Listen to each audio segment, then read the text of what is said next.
ठीक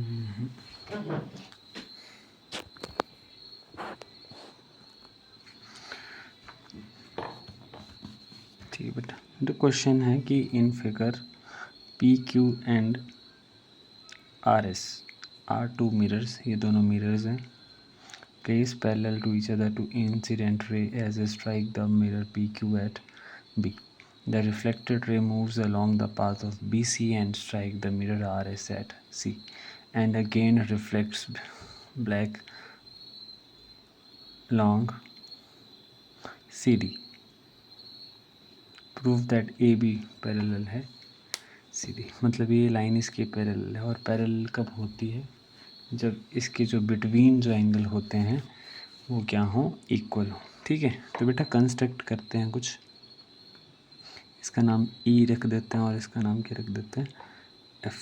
ठीक है, और इस एंगल का नाम रख देते हैं 1 और इसका रख देते हैं 2 और इसका रख देते हैं 3 और इसका एंगल रख देते हैं 4। ठीक है, एक चीज़ और बता दूं कि यहाँ पे Z जब ऐसी सिचुएशन बनती है तो इसको क्या बोलते हैं? ऑल्टरनेट इंटीरियर एंगल बोलते हैं। तो वही यहाँ पे फॉर्म होगा, ये हमने बना दिया।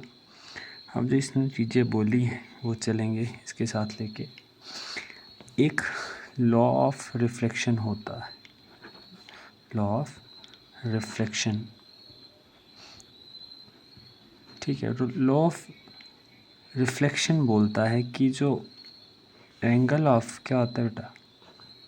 एंगल ऑफ इंसिडेंट, इंसिडेंस भी बोलते हैं शायद से, इंसिडेंस बोल देते हैं चलो, वो होता है एंगल ऑफ रिफ्लेक्शन के इक्वल, एंगल ऑफ रिफ्लेक्शन के ऊपर।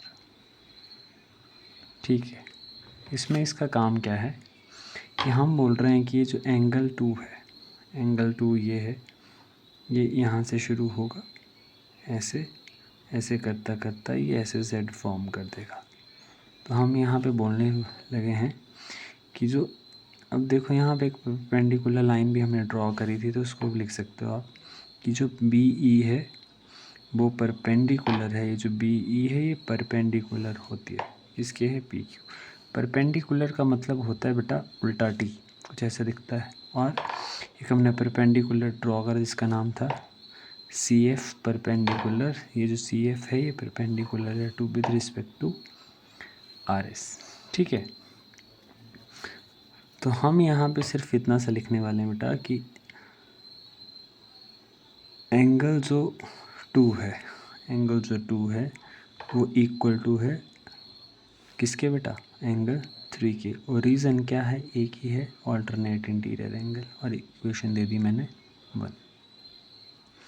फिर एंगल जो 1 आएगा, जो एंगल 1 आएगा, ठीक है, वो किसके विद रिस्पेक्ट टू एंगल बना रहा है? 4 के। एंगल 1 किसके इक्वल आएगा? एंगल 4 के। और वो भी क्या बना रहा है? Alternate interior angle. और वो भी इक्वेशन क्या आ जाएगी? 2। अब सिंपल सी बात है, इसको ऐड करेंगे, एडिंग इक्वेशन 1 एंड 2। बेटा दोनों को प्लस करा तो क्या आएगा? Angle 1 plus angle 2 is equal to angle 3 plus angle 4। और एंगल 1 और एंगल 2 कितना है बेटा?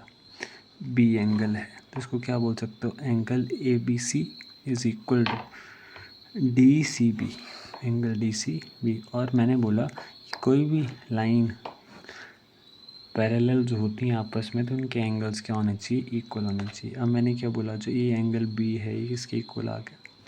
C के। एंगल B हमेशा याद रखना, जो मिडल पे लिखा होता है अल्फ़ाबेट उसी की बात हो रही होती, एंगल वही है। मतलब यहाँ पे बात हो रही है एंगल B और एंगल C की, तो ये आपस में क्या है? इक्वल हैं। देयरफॉर हेंस आप बोल सकते हो कि जो क्वेश्चन में पूछा, क्या पूछा था बेटा?